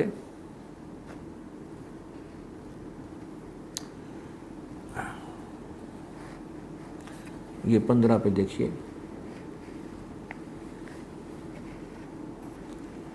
नीचे आइएगा, नीचे देखिएगा। और सौ प्रकाश होने से अग्नि, विज्ञान रूप होने से मनु, और सबका पालन करने से प्रजापति, परमेश्वर वाला होने से इंद्र, सबका जीवन मूल होने से प्राण, और निरंतर व्यापक होने से परमेश्वर का नाम ब्रह्म है। अर्थात परमात्मा का नाम सर्वव्यापक होने से ब्रह्म, और सौ प्रकाश होने से अग्नि, ये भी अग्नि, सब अग्नि जो है परमात्मा का बोधक है। अब 16 पर देखिएगा, नेक्स्ट पर ही यहाँ आइए, ये 16 पर स्पष्ट किया है इसमें, प्रथम समोल्लास के पृष्ठ 16 पर नीचे देखिए, क्योंकि ओम और अग्नि आदि नामों से मुख्य अर्थ से परमेश्वर का ग्रहण होता है। आगे देखिए इधर 17 पे, ये पृष्ठ 17 प्रथम समोल्लास, नीचे देखें, अग, अगी, इण गतार्थक धातु हैं, इनसे अग्नि शब्द सिद्ध होता है। यहाँ देखिएगा, जो ज्ञान स्वरूप सर्वज्ञ, जानने योग्य और प्राप्ति होने और पूजा करने योग्य है, इससे परमेश्वर का नाम अग्नि है। इससे स्पष्ट हुआ कि अग्नि माने परमेश्वर, अग्नि या अग्नि इसका अर्थ है ये परमेश्वर है। ये तो स्वामी जी ने सत्यार प्रकाश में स्पष्ट किया। और अब देखिएगा ऋग्वेद प्रथम मंडल स्वामी जी ने अपने करकमलों से अनुवाद किया है, और ये कहाँ से प्रकाशित है इसको भी देख लीजिए। सार्वदेशिक आर्य प्रतिनिधि सभा 3/5 महर्षि सिद्धांत भवन, रामलीला मैदान, नई दिल्ली, ये यहाँ से प्रकाशित है। और मुद्रक है Prince offsets printers, Pataudi house, Daryaganj. अब इसमें देखिएगा जहाँ से स्टार्ट ही होता है प्रथम ही मंत्र में, ये जहाँ से ऋग्वेद भाषा भाष्यम स्वामी दानंद जी द्वारा इसका अनुवाद है। प्रथम मंडल प्रथम सूक्त ये अग्नि शब्द से प्रारंभ होता है ऋग्वेद। इसमें नीचे देखिएगा स्वामी जी ने क्या लिखा है, यहाँ अग्नि शब्द के दो अर्थ करने में प्रमाण है कि इंद्र मित्रम, इस ऋग्वेद के मंत्र से यह जाना जाता है कि एक सद ब्रह्म के इंद्र आदि अनेक नाम हैं, तथा इस यजुर्वेद के मंत्र से भी अग्नि आदि नामों करके सच्चिदानंद, अग्नि देखो स्पष्ट है, अग्नि आदि नामों करके सच्चिदानंद आदि लक्षण वाले ब्रह्म को जानना चाहिए। यानी अग्नि माने भी उस ब्रह्म का ही बोधक है, परमात्मा का नाम है। आगे देखना, इत्यादि शतपथ ब्राह्मणों के प्रमाणों से अग्नि शब्द ब्रह्म और आत्मा इन दोनों का दो अर्थों का वाची है। आगे देखना, इस प्रमाण से मैं अग्नि शब्द से प्रजा और से प्रजा शब्द से करके भौतिक और प्रजापति शब्द से ईश्वर का ग्रहण होता है। अग्नि, इस प्रमाण से सत्याचरण के नियमों का जो यथावत पालन करना है सो ही व्रत कहता है, और इस व्रत का पति परमेश्वर है। आगे देखना, इसलिए इस ऋग्वेद के प्रमाण से ज्ञान वाले तथा सर्वज्ञ प्रकाश करने वाले विशेषण से अग्नि शब्द करके ईश्वर का ग्रहण होता है। अग्नि से ईश्वर का ग्रहण होता है, अर्थात अग्नि या अग्नि जहाँ भी शब्द है स्वामी जी कहते हैं विशेषकर मुख्यतः उसका परमेश्वर ही ग्रहण होना चाहिए, होता है। अर्थात इसी को आधार मान के स्वामी जी ने इसी ऋग्वेद मंडल नंबर 1 के ही प्रथम मंडल में और प्रथम सूक्त के, अब आपने देखा एक में तो स्पष्ट कर ही दिया कि अग्नि माने परमेश्वर इस मंत्र में। अब इसमें स्वयं इन्होंने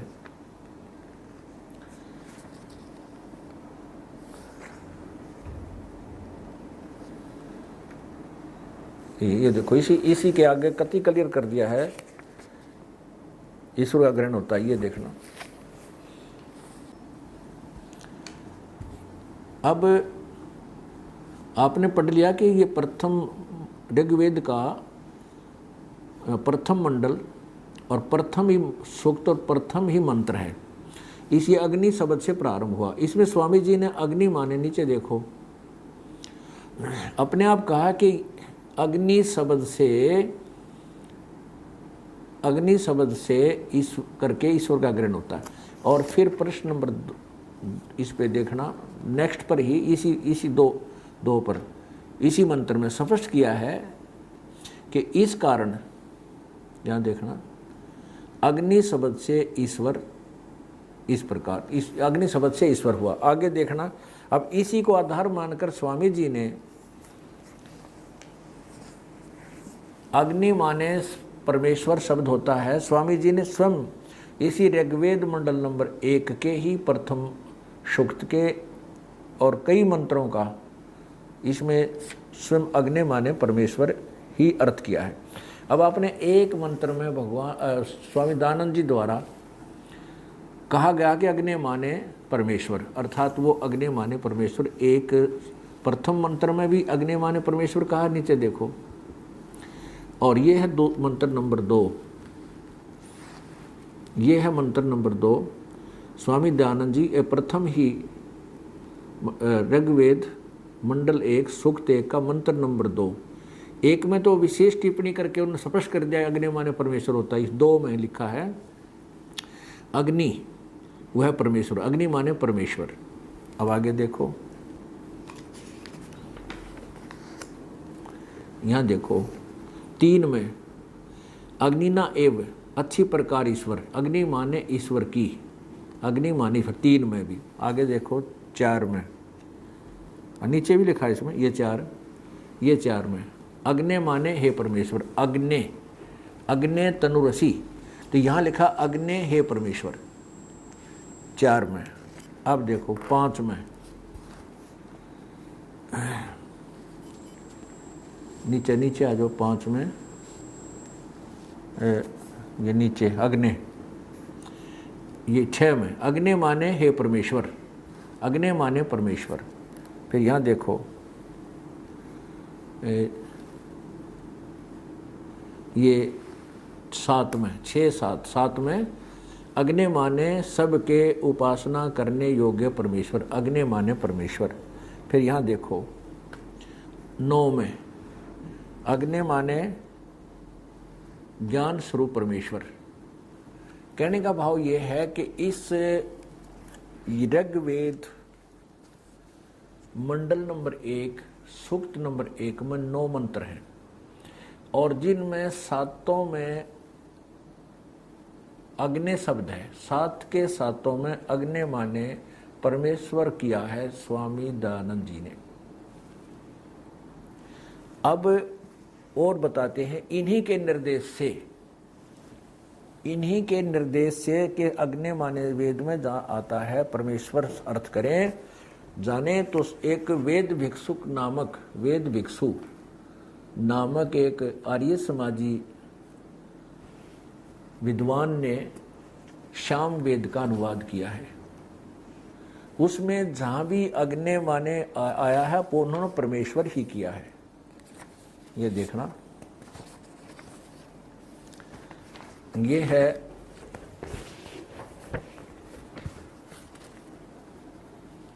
वेद। इसमें यजुर्वेद और सामवेद दोनों को इकट्ठा ही जिल्द किया है। और इसके कौन है ये सामवेद के अनुवाद करता और प्रकाशक करता, ये है प्रधान कार्यालय दान संस्थान वेद मंदिर महात्मा वेद भिक्षु सेवा आश्रम मुखमेलपुर दिल्ली, यहाँ से ये छपा है, प्रकाशक है दान संस्थान नई दिल्ली प्रकाशक का प्रकाशन। यहाँ नीचे देख ले, प्रकाशक है पंडित राकेश रानी, अध्यक्ष दयानंद संस्थान आर्य समाज मार्ग करोल बाग नई दिल्ली। इसमें अब देखिएगा श्याम वेद का टीका अनुवाद किया है इस महापुरुष ने। आर्य समाजी विद्वान ने स्वामी दयानंद जी के निर्देशानुसार श्याम वेद भाषा भाष्य और प्रथम ही अध्याय और इसमें जितने भी श्लोक हैं सभी में अग्नि, जहां भी अग्नि शब्द है ईश्वर शब्द किया है। अग्नि माने हे ईश्वर, नीचे देखना, अग्नि माने हे परमेश्वर, अग्नि माने ईश्वर को, अग्नि माने परमेश्वर, अग्नि माने हे ईश्वर, अग्नि माने हे ईश्वर, अग्नि माने हे परमेश्वर। और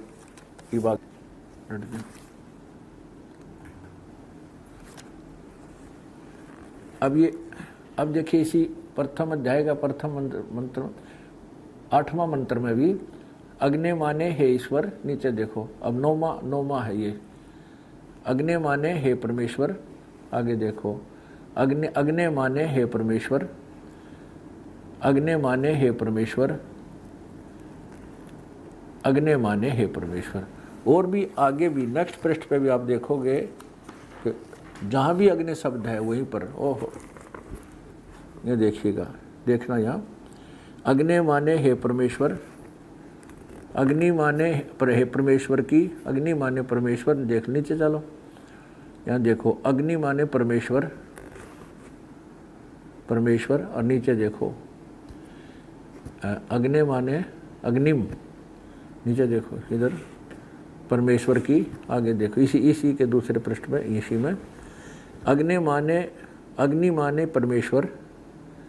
आगे देखो अग्नि माने हे ईश्वर, अग्नि माने हे ईश्वर, अग्नि माने परमेश्वर, अग्नि माने ईश्वर, अग्नि माने परमेश्वर, अग्नि माने परमेश्वर। अब दास अपनी तरफ से कुछ नहीं मिलाएगा और न ही कोई बात उल्ट सुलट कहेगा। अब सिद्ध हो गया कि अग्नि माने परमेश्वर। अब देखिएगा इसी यजुर्वेद को, जिसमें स्वामी दयानंद जी ने अपने कर कमलों से अनुवाद किया है, इसमें भी अग्ने माने परमेश्वर ही लिखा है। प्रथम अध्याय के में भी जो अध्याय का 15वां मंत्र है उसमें अग्ने तनुरसी है। उस अग्ने तनुरसी के मंत्रों के अर्थ को ही त्याग दिया, नहीं किया, गोल मोल कर दिया। अपनी उस निराकार परमात्मा वाली सोच को सिद्ध रखने के लिए वेदों को भी घुमा दिया, इनके अनर्थ कर दिए। जहाँ अग्नि माने परमेश्वर लिखना था या तो उसका अर्थ ही नहीं किया या आगे उसका ऊट पटांग अर्थ कर दिया, जो आपके समक्ष है। अब देखिएगा ये यजुर्वेद स्वामी दयानंद सरस्वती द्वारा इसका भाषा भाष्य है, और ये कहाँ से छपा है ये आप देखिएगा। ये वही है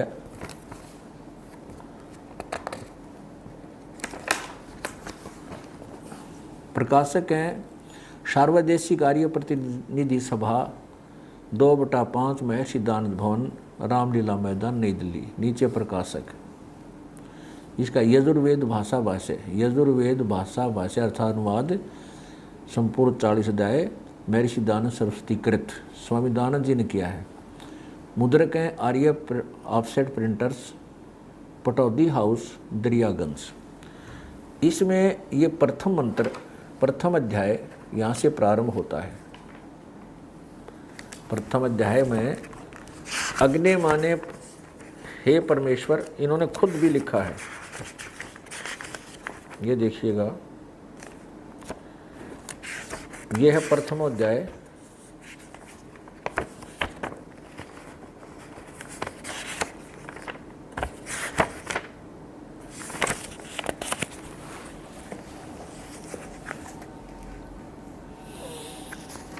यहाँ से प्रारंभ होता है।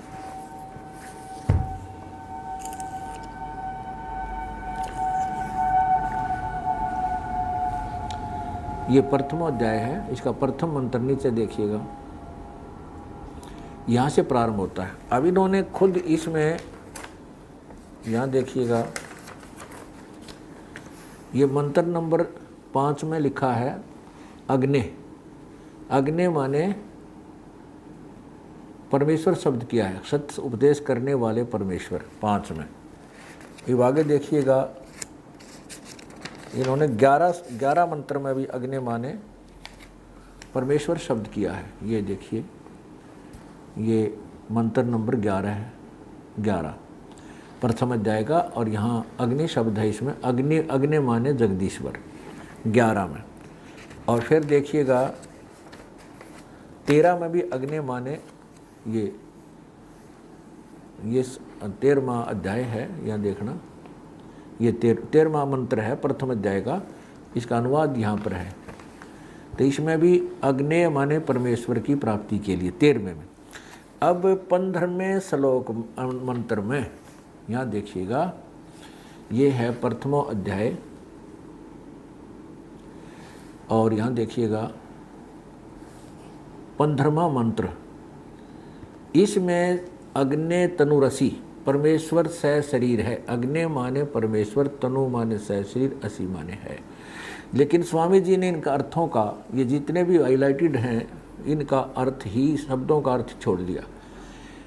अब देखो, मैं सब जनों के हित के लिए हावी पदार्थ अर्थात पदार्थ के संस्कार के लिए बड़े बड़े पत्थर हैं और काष्ठ के मुसल आदि पदार्थ विद्वान व सद्गुणों के लिए उस यज्ञ को श्रेष्ठ गुणों के प्रकाश और श्रेष्ठ विद्वान व विविध भोगों की प्राप्ति के लिए ग्रहण करता हूँ। इसका कोई अर्थ का सर और पैर ही नहीं बनता अनुवाद का। अब बड़े बड़े पत्थरों का और मूसलों का, काष्ठ के मूसलों का और बड़े बड़े पत्थरों को भगवान के सिर में मारेगा ग्रहण करके। ये सारा संसार ही उसी का, सारी पृथ्वी ही उसी की है। इसका अर्थ ही और बनता है। स्वामी जी ने अपनी उस निराकार परमात्मा सिद्ध करने वाली सोच के कारण अनर्थ कर दिए। अब स्पष्ट देखिए आगे, ये 5वें अध्याय में 2 बार लिखा है।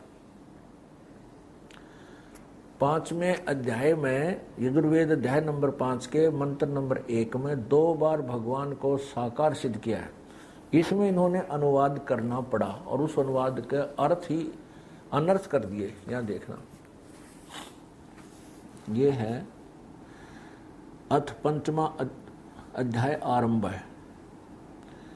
इसमें अग्ने तनुरसी विष्णवे तवा सोमस्य तनुरसी, ये 2 बार लिखा है। इसमें स्वामी जी ने अर्थ, अग्नि का अर्थ क्या किया है देखिएगा। हे मनुष्यों, जो तुम लोग जैसे मैं जो हवि, अग्नि माने क्या कर दिया, बिजली प्रसिद्ध रूप अग्नि के, अग्नि के शरीर, तनु माने शरीर, असी माने है। अब पुण्यात्माओं, यहाँ अग्नि माने जो सैकड़ों जगह लिखा अग्नि माने परमेश्वर, हम यहाँ लिख दें हे परमेश्वर, और तनु माने शरीर स्वामी जी ने लिख रखा है, असी माने है, इसका अर्थ समझ स्पष्ट है। तो हे परमेश्वर, आप से शरीर हैं, आपका शरीर है, परमात्मा साकार सिद्ध वेद न कर दिया।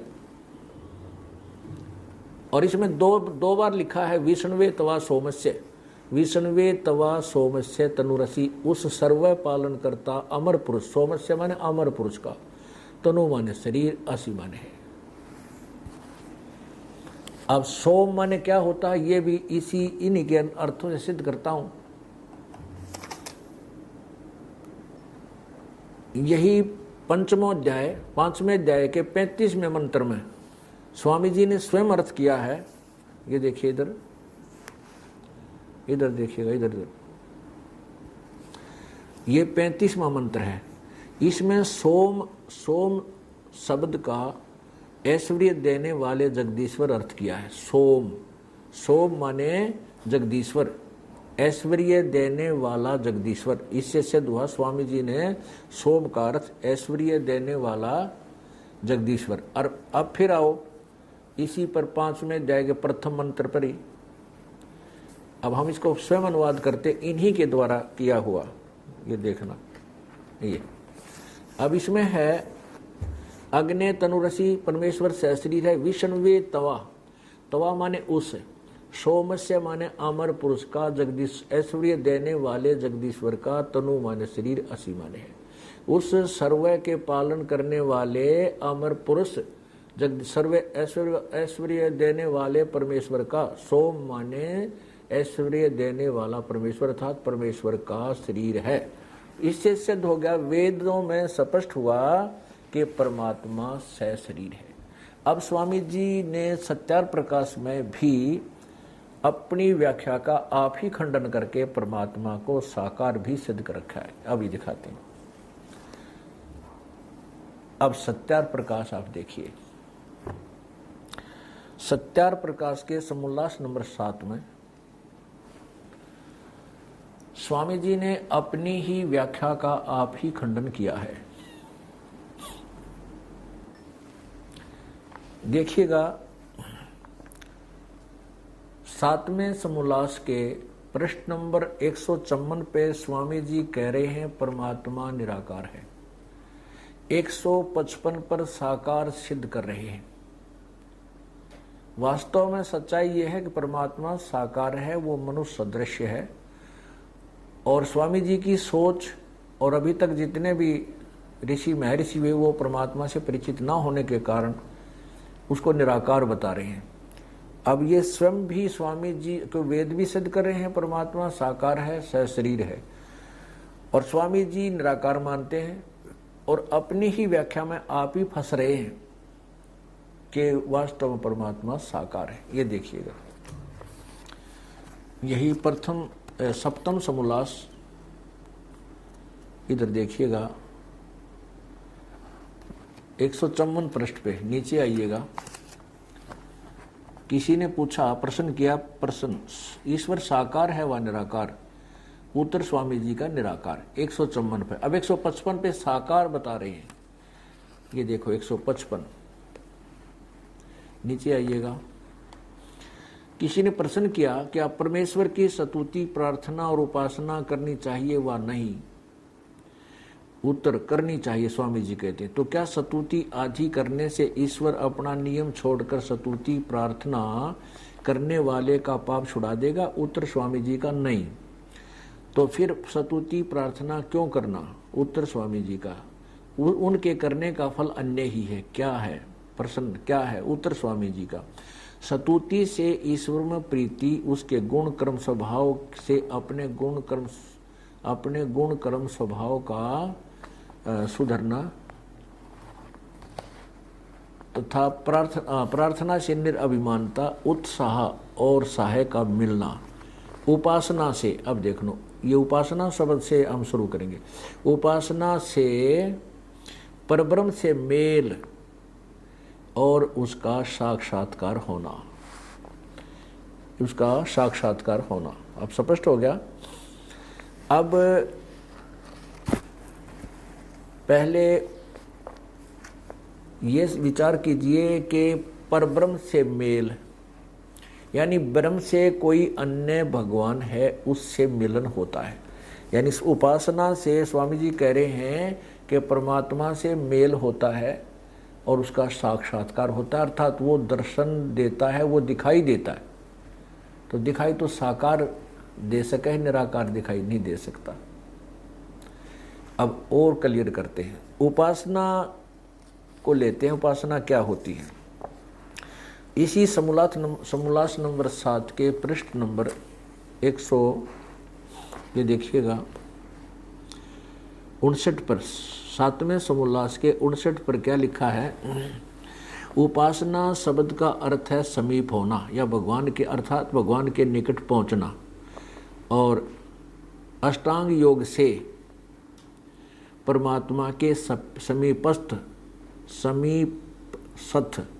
होना, यानी भगवान के निकट पहुंच जाना और उसको सर्वव्यापी सर्वअंतर्यामी रूप से प्रत्यक्ष करने के लिए जो जो काम करना होता है वह सब करना चाहिए।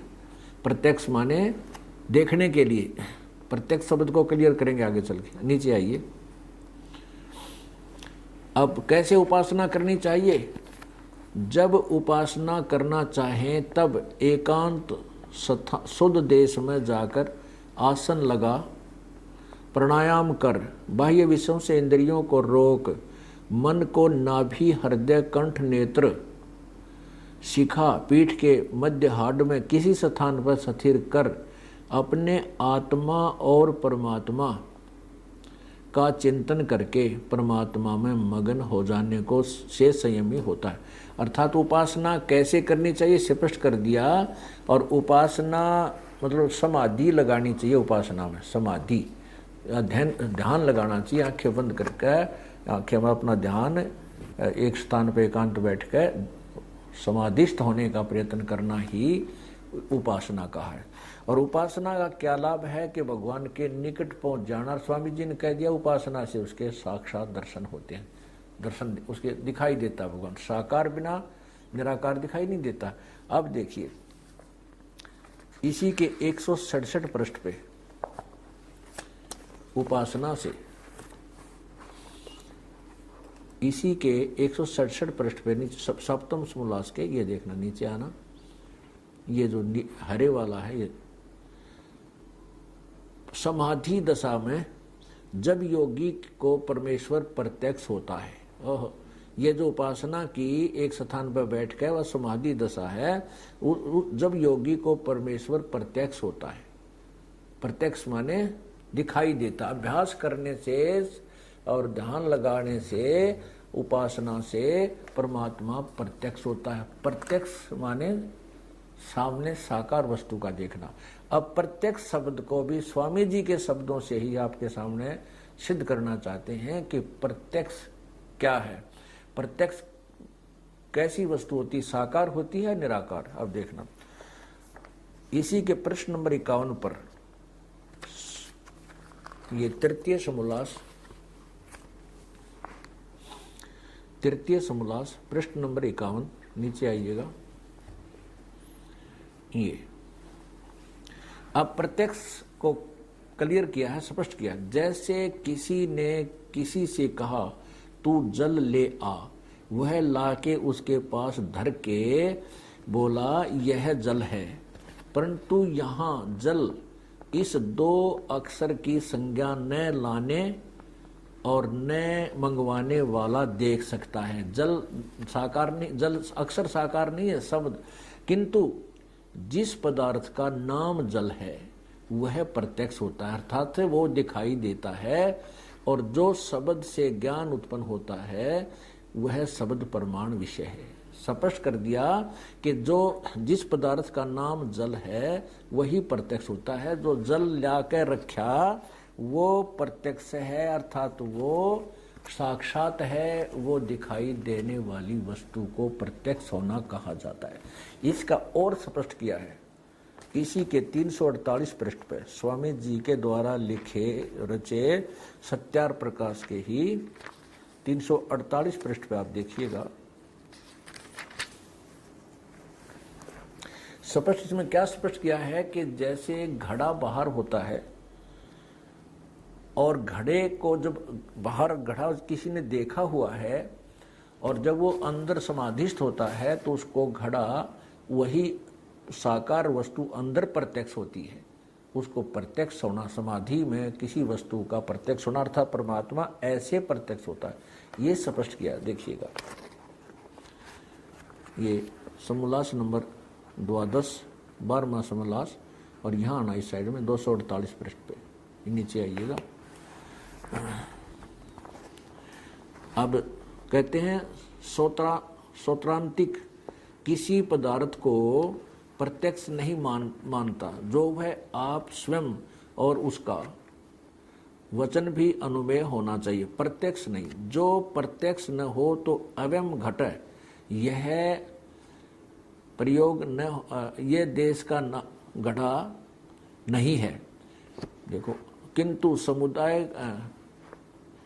अयम घट यह प्रयोग न होना चाहिए, किंतु अवयम घट देश है। यह घड़ा एक देश है और एक देश का नाम घड़ा नहीं है, किंतु समुदाय का नाम घट है।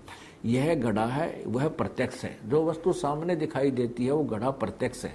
देखो, अनुमेय नहीं है क्योंकि सब अवयव में अवयवी एक है। उसके प्रत्यक्ष होने से सब घट के अवयव भी प्रत्यक्ष होते हैं, अर्थात अवयव घट सावय घट प्रत्यक्ष होता है, यानी घड़ा दिखाई देता है। आगे देखो, चौथा, वैभाषिक जो बाह्य पदार्थों को प्रत्यक्ष मानता है वह भी ठीक नहीं, क्योंकि यहाँ ज्ञाता और ज्ञान होता है वही प्रत्यक्ष होता है, अर्थात आत्मा में सबका प्रत्यक्ष होता है। यद्यपि प्रत्यक्ष का विषय बाहर होता है, तदाकार ज्ञान आत्मा को होता है।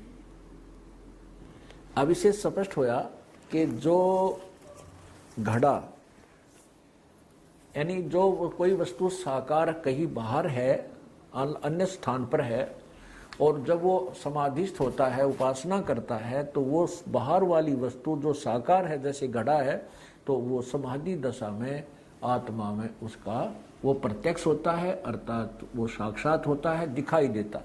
इससे सिद्ध हुआ कि परमेश्वर महर्षि जी के शब्दों में भी साकार सिद्ध हुआ और ये स्वयं निराकार मानते हैं और वेदों ने भी उसको साकार सिद्ध किया। इससे सिद्ध है कि स्वामी जी को आध्यात्मिक ज्ञान बिल्कुल नहीं था और उनको परमात्मा प्राप्ति नहीं हुई। सत्साही क्रोथा कांड का कारण यही तत्व ज्ञान है, यही सत्य उजागर करना रहा है। जैसा कि आपने अपनी आंखों से सत्यार प्रकाश को देखा और इसमें क्या लिखा हुआ है, ये सब कुछ जो आज आपके समक्ष सीडी भर के हम दिखा रहे हैं, ये हमने पहले समाचार पत्रों में विज्ञापनों के माध्यम से जनता तक पहुंचाया था और वो इन मठाधीश लोगों को स्वीकार नहीं हुआ क्योंकि ये सत्य नहीं स्वीकार कर सकते। ये दुनिया को लड़ा के गुमराह करके आपस में अपना उल्लू सीधा करते हैं।